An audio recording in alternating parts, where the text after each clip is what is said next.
Bonjour, nous nous retrouvons aujourd'hui pour la terminale S, l'enseignement de spécialité. Nous allons parler de la formule de Sabine aujourd'hui avec la réverbération et plus précisément le temps de réverbération. Alors, nous allons tout d'abord nous intéresser à ce qui se passe pour un son, après qu'il soit émis dans une pièce.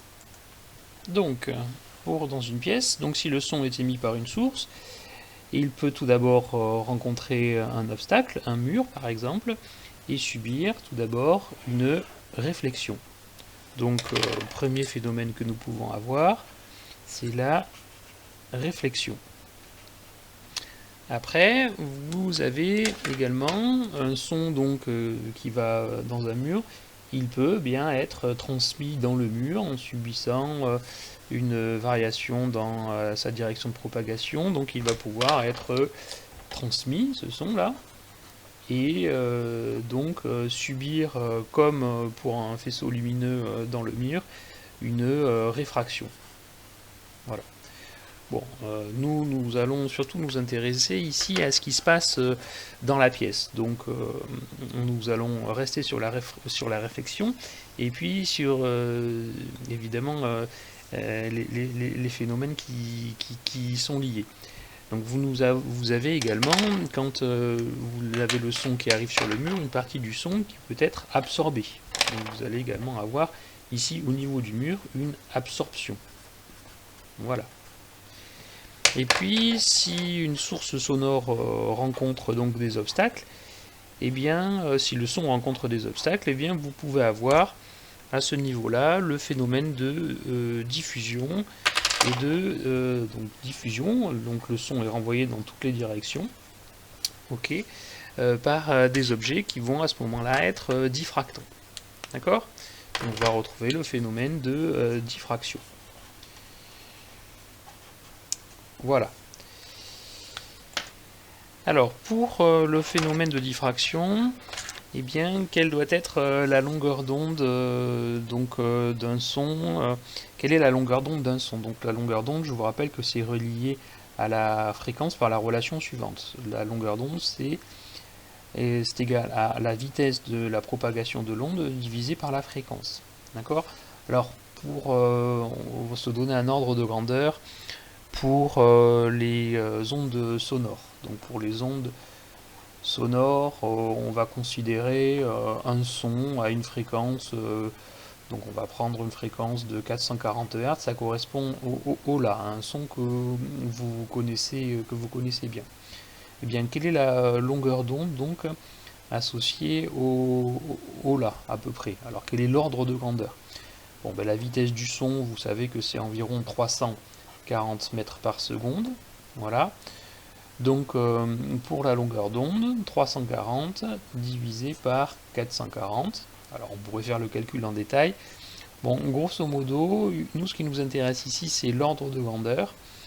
On voit que pour un son de l'ordre de 440 Hz, la longueur d'onde associée est de l'ordre de grandeur du mètre.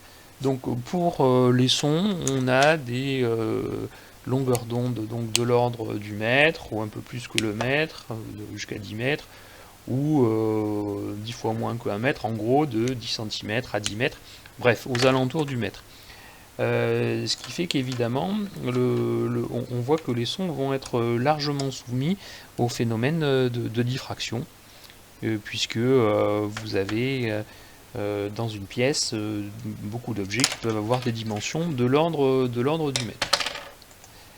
Je vous présente maintenant le document 3 du livre, dans lequel on vous parlait de durée de réverbération. Il s'agit du document 3, page 107. Donc on vous dit que dans une salle de spectacle, un auditeur perçoit le son direct, mais aussi celui des ondes sonores ayant subi une multitude de réflexions sur les parois des obstacles qu'elle rencontre. Ce son est qualifié de son réverbéré. Donc, quand vous parlez dans une pièce, votre voix va votre voix est un son, et ce son va être réfléchi, diffusé un grand nombre incalculable de fois dans la pièce. Donc quand vous entendez une source sonore dans une pièce, vous entendez cette source sonore directement, mais vous entendez surtout cette source sonore après que le son qu'elle ait émis se soit diffusé, diffracté, réfléchi. Hein. Et on va voir que la majeure part, la plus grande, l'intensité sonore la plus importante que vous entendez, c'est dû au son donc réverbéré, c'est-à-dire tout ce qui est le fruit de ces phénomènes de réflexion, diffraction et ainsi de suite. Alors, je reprends la lecture là du document 3. On vous dit que la durée de réverbération, donc notée TR, donc ce qui est également appelé le temps de réverbération, correspond à la durée au bout de laquelle le niveau d'intensité sonore a diminué de 60 décibels après que la source sonore ait cessé d'émettre. Donc vous imaginez qu'on émet un son, donc typiquement ça va être un clap, voilà. Une fois que le clap a cessé d'émettre, n'est plus émis, pendant combien de temps donc va-t-on encore l'entendre? Bon, évidemment, l'intensité sonore va diminuer. Donc au bout de combien de temps cette intensité sonore aura diminué de 60 décibels? Alors, si vous voulez, c'est un petit peu l'écho. Hein. Vous entendez un écho une fois que vous avez dans des grandes pièces, vous entendez un écho une fois que vous avez claqué dans vos mains. Pendant combien de temps allez-vous entendre l'écho? Donc en fait, c'est ça, c'est ce temps de réverbération. Donc on vous dit que la durée de réverbération est directement liée au volume acoustique et à la surface équivalente d'absorption de la salle. Alors, ça, vous en avez fait l'expérience. L'écho, donc la durée de réverbération, c'est d'autant plus important que vous êtes dans une pièce qui est grande. Alors, si vous êtes allé dans une église, vous avez des échos très importants, des temps de réverbération très importants. Bon, alors, autre notion importante ici, c'est qu'on parle de surface équivalente d'absorption. Alors, qu'est-ce que c'est que cette surface équivalente d'absorption?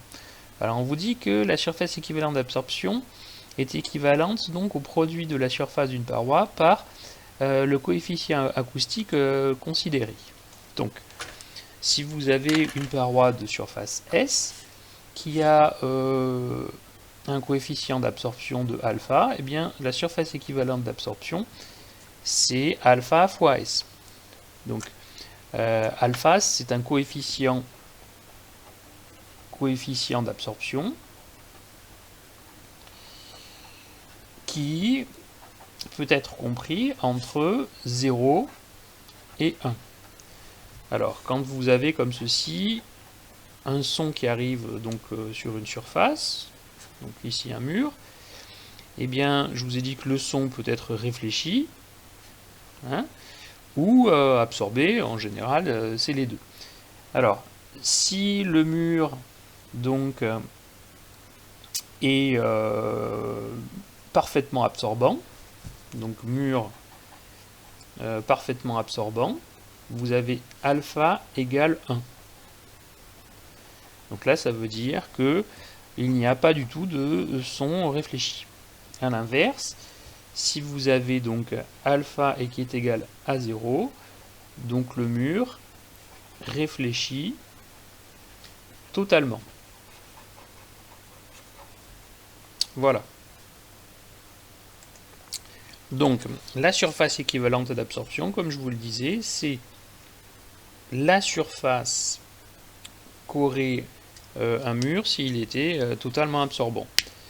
Donc, si vous avez un mur qui a un certain coefficient d'absorption, la surface donc équivalente d'absorption, c'est le coefficient d'absorption multiplié par sa surface. Donc, la surface s'exprime en mètres carrés. La surface équivalente d'absorption va elle aussi s'exprimer en mètres carrés. Donc le coefficient d'absorption à alpha est 100 unités. Voilà. À partir de là, on va vous définir la formule de Sabine qui va vous donner le temps de réverbération. Donc la formule de Sabine. Alors c'est une formule empirique, donc c'est-à-dire qui a été trouvée par l'expérience. Donc elle vous donne le temps de réverbération comme étant égal à 0,16 multiplié par le volume de la pièce dans laquelle on est, divisé par la surface équivalente d'absorption. Alors, la surface équivalente d'absorption, si vous avez des murs qui ont différentes coefficients d'absorption, et bien la surface équivalente d'absorption, c'est la somme donc de ces surfaces pondérées par le coefficient d'absorption correspondant. Donc dans cette formule de Sabine, ici, quelles sont les unités employées? Eh bien, vous avez pour le volume de la pièce ici des mètres cubes. Pour la surface équivalente d'absorption, comme on l'a vu, on a des mètres carrés, là. Et le temps de réverbération va être exprimé en secondes. Donc ici, notre coefficient 0,16, eh bien, il doit également lui aussi avoir une unité. Donc si vous faites une petite analyse dimensionnelle, vous voyez que ce coefficient doit être en mètre moins 1 multiplié par seconde, des secondes. Voilà, alors ça on peut vous le demander, quelle est l'unité de ce coefficient. Donc dans ce cas-là, vous voyez, vous devez avoir la même unité à droite et à gauche dans cette relation. Donc à gauche j'ai des secondes, donc à droite je dois également avoir des secondes. Donc j'ai un volume divisé par une surface, ça fait des mètres cubes divisé par des mètres carrés, ça fait des mètres. Des mètres multipliés par quoi pour avoir des secondes? Par des mètres moins 1 par seconde, je vais obtenir des secondes. Voilà. Alors, à titre d'application de cette formule de Sabine, on va s'intéresser à l'exercice 3, page 120. Alors, je vais le lire avec vous et vous allez voir comment je procède pour le résoudre. Alors, tout d'abord, on me dit qu'on s'intéresse à deux salles de forme parallélépipédique. Donc, c'est un pavé, une forme de pavé, et une salle rectangulaire, si vous voulez, et de même dimension, donc de longueur L, de largeur petit l et de hauteur h. Alors, je vais faire ici un rapide schéma de ma salle. Donc, une salle parallélépipédique, comme ceci. Je vais dessiner ça en perspective cavalière. Voilà.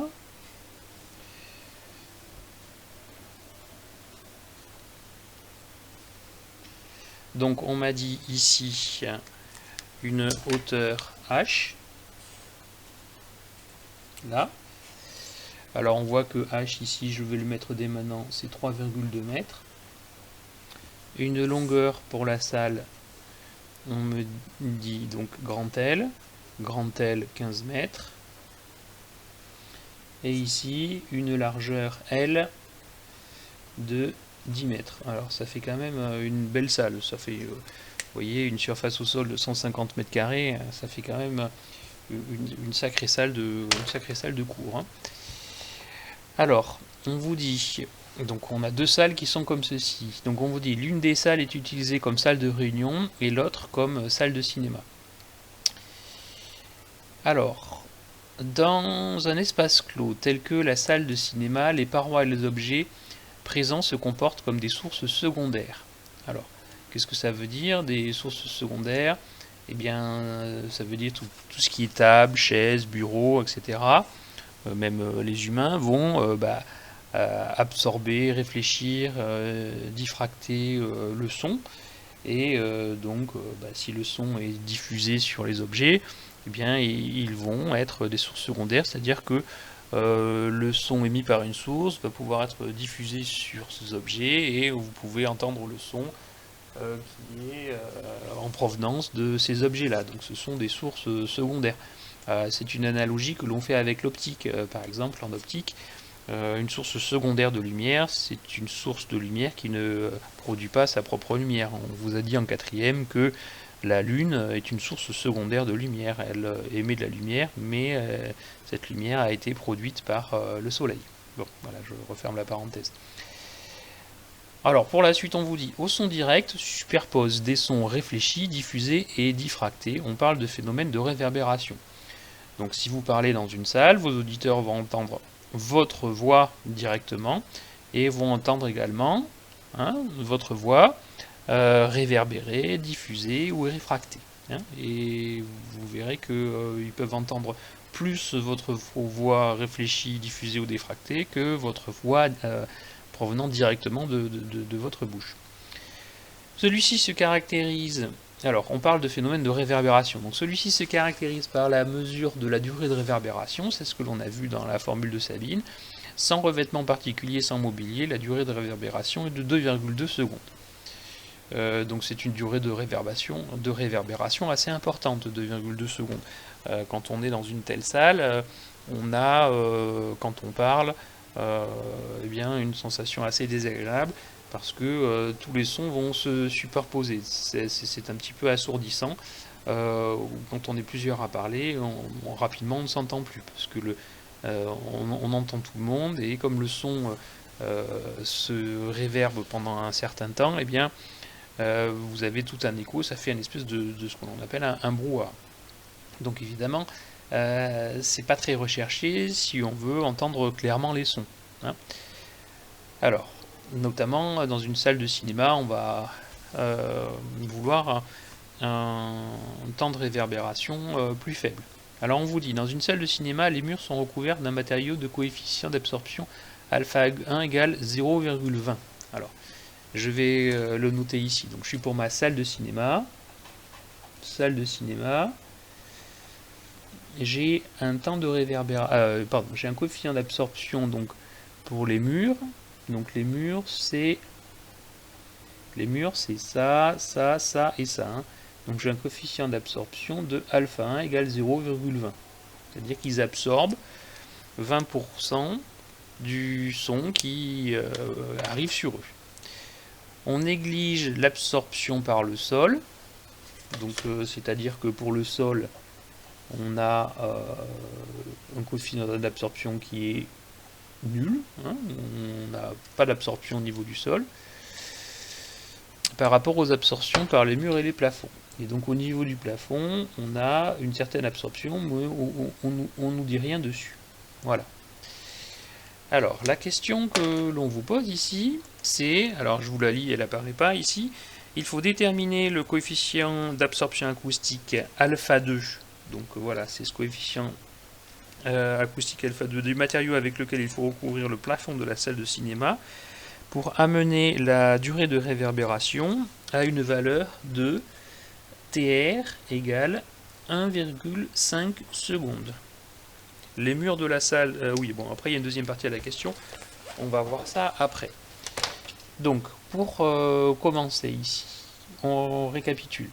Donc on a notre salle ici, on dit que c'est une salle de cinéma. Ce que l'on veut, c'est un temps de réverbération. On veut donc un temps de réverbération de 1,5 secondes. On a des murs qui sont recouverts d'un matériau qui absorbe avec un coefficient d'absorption de 0,20. On a le sol qui, lui, est constitué d'un matériau qui n'absorbe rien. Et puis, quel est le matériau, enfin le matériau que l'on met sur le plafond doit avoir quel coefficient d'absorption. Voilà. Alors, on va bien évidemment ici se servir de la formule de Sabine. Donc la formule de Sabine, je la remets ici. Donc la formule de Sabine, temps de réverbération, c'est 0,16 multiplié par V sur A. Donc V le volume de la salle et A la surface équivalente d'absorption. On vous rappellera cette formule, vous pouvez la prendre, mais a priori on vous la donnera. Alors, ici, qu'est-ce que l'on connaît, qu'est-ce que l'on ne connaît pas? Bon, alors tout d'abord, le volume de la salle, le volume V de la salle, on le connaît, on peut l'exprimer et le calculer. Alors, le volume par l'épipède, je vous rappelle que c'est longueur fois largeur multiplié par hauteur. Hein, donc longueur 15 fois largeur 10 fois hauteur 3,2. Donc ce qui nous fait, alors 15 fois 10, 150. 150 multiplié par 3,2, 480 mètres cubes. 480 mètres cubes. Donc on a un volume de salle très conséquent, 480 mètres cubes. Donc, temps de réverbération, on l'a 1,5 secondes. Ce qui nous intéresse ici, c'est le coefficient alpha. Donc, on va ici exprimer les surfaces équivalentes d'absorption. Donc, quelles sont les surfaces équivalente d'absorption. Alors, pour les murs, la surface équivalente d'absorption, c'est donc le coefficient d'absorption du mur multiplié par la surface des murs. Alors, quelle est la surface des murs? Donc les murs, c'est ces parois-là, vous voyez ici, donc vous avez une paroi qui a pour dimension grand L multiplié par petit l. Donc ici, ça correspond à cette surface-là. Vous en avez une devant, une derrière, donc il faudrait multiplier ça par 2. Et puis, vous avez aussi additionné à cette surface, eh bien, la surface des murs que vous avez là, et qui ont pour dimension... Alors, attendez, je me suis trompé, c'est grand L multiplié par grand H ici. Voilà. Et pour l'autre mur, ici, c'est petit l multiplié par grand H. Et comme vous avez deux murs ici, celui-ci et celui-ci, ça fait que vous multipliez par 2 ici. Donc la surface équivalente pour le mur, c'est A mur égale alpha 1, alors ici j'ai 2H, donc multiplié par 2H en facteur, multiplié par L plus L. Voilà. Donc surface équivalente d'absorption pour les murs, ça me fait 2 grand H alpha 1 multiplié par L plus petit l. Voilà. Alors je peux faire l'application numérique maintenant ou après. Bon, je peux la faire dès maintenant. Donc 2 multiplié par grand H, c'est 3,2 mètres, multiplié par alpha 1, 0,2, multiplié par grand L, 15 mètres, plus 10 mètres. Ça nous fait en tout, alors 15 plus 10, 25, 25 fois 2, 50, fois 3,2, on est à 160, multiplié par 0,2. Donc 0,2 par 160 mètres carrés. C'est-à-dire qu'on a une surface de mur de 160 mètres carrés qui ont un coefficient d'absorption de 20%, de 0,2. Donc au final, c'est équivalent à une surface de mur de 32 mètres carrés. C'est équivalent à des murs, 32 mètres carrés de murs qui absorberaient totalement le son. Voilà ce que ça veut dire. Voilà. Alors ensuite, on peut exprimer la surface équivalente d'absorption pour le sol. Donc bon, ça c'est vite vu, puisqu'on a vu que pour le sol, on a le coefficient d'absorption qui est nul. Le sol, il n'absorbe rien, donc ça c'est nul. Bon. Et il nous reste à exprimer la surface équivalente d'absorption pour le plafond. Alors le plafond, je vous le répète ici, je vous le remontre, la surface du plafond, c'est la surface du sol également, c'est petit l multiplié par grand L. Donc petit l multiplié par grand L, multiplié, alors pour la surface équivalente d'absorption, par le coefficient d'absorption, donc alpha 2, donc on ne connaît pas. Donc ici, pour le plafond, ça va nous faire alpha 2 multiplié par, eh bien, petit l fois grand L, c'est-à-dire 15 fois 10, 150 alpha 2. Donc la surface équivalente d'absorption totale, c'est la surface équivalente d'absorption pour le mur, plus surface équivalente d'absorption pour le sol, plus surface équivalente d'absorption pour le plafond. Et donc ici, on trouve que l'on doit avoir 32 mètres carrés plus 150 fois alpha 2. Voilà. Donc ça, c'est la surface équivalente d'absorption totale. Ok ? Or, que nous dit la formule de Sabine? Alors la formule de Sabine, elle nous dit que le temps de réverbération, c'est égal à 0,16 multiplié par le volume divisé par grand A. Où A, c'est la surface équivalente d'absorption totale. Donc ici, ça nous permet de déduire la surface équivalente d'absorption totale, c'est-à-dire 0,16 multiplié par V sur le temps de réverbération. Alors, On va faire ici l'application numérique. Quelle doit être la valeur de surface équivalente d'absorption totale que l'on doit avoir? Donc 0,16 multiplié par le volume, c'est-à-dire 480 mètres cubes, divisé par le temps de réverbération, donc ici voulu, c'est-à-dire 1,5 secondes. Donc la surface équivalente d'absorption ici doit être de, alors on va faire le calcul rapidement, ça nous fait 51,2 mètres carrés. Donc on a 51,2 mètres carrés et on avait tout à l'heure l'expression de la surface d'absorption totale qui était égale à 32 plus 150 fois alpha 2, donc on doit avoir 32 plus 150 fois alpha 2 qui doit être égal à 51,2. Donc on en déduit ici la valeur du coefficient alpha 2. Alors, alpha 2, ça va donc être égal, alors vous voyez, je vais faire passer 32 de l'autre côté, donc soustraire membre à membre si vous voulez par 32, et je vais tout diviser par 150. Donc ça me fait ici 51,2 moins 32 divisé par 150, ce qui me fait 0,128.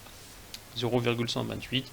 Si on veut garder deux chiffres significatifs pour être cohérent, ça nous fait un coefficient d'absorption de 0,13. Donc, pour répondre à la question, eh bien, il faut recouvrir le plafond de la salle de cinéma par un matériau qui a un coefficient d'absorption de 0,13 si on veut amener la durée de la réverbération de la salle à 1,5 secondes. Deuxième partie de la question, on vous dit, les murs de la salle de réunion étant recouverts du même matériau, son plafond doit-il être plus ou moins absorbant que celui de la salle de cinéma? Alors a priori, pour une salle de réunion, on cherche à ce qu'il y ait moins de réverbération, pour que quand on parle, eh bien, on s'entende le plus clairement possible. Donc on va vouloir diminuer le temps de réverbération, et a priori, eh bien, on prendrait pour le plafond un matériau qui est beaucoup plus absorbant. Voilà. Donc pour conclure, sachez que dans les fabrications modernes, en fait, dans les bâtiments publics et dans votre lycée, les temps de réverbération sont normés. On ne doit pas avoir des temps de réverbération ni très longs, ni même très courts, pour évidemment le confort sonore. Donc pour vos salles de cours notamment, eh bien, vous regarderez, vous avez au plafond des panneaux absorbants. Vous regarderez également le plafond de la cantine, vous avez des panneaux absorbants qui ont une forme un peu particulière. Ceci, ça sert à évidemment à adapter le temps de réverbération dans la pièce pour que on puisse s'entendre correctement quand on parle.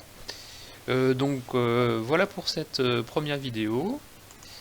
Donc j'espère que vous avez bien suivi. Vous pouvez me faire vos éventuelles remarques, me dire si vous avez des questions, si le format vous a plu. À bientôt pour une autre vidéo. Au revoir.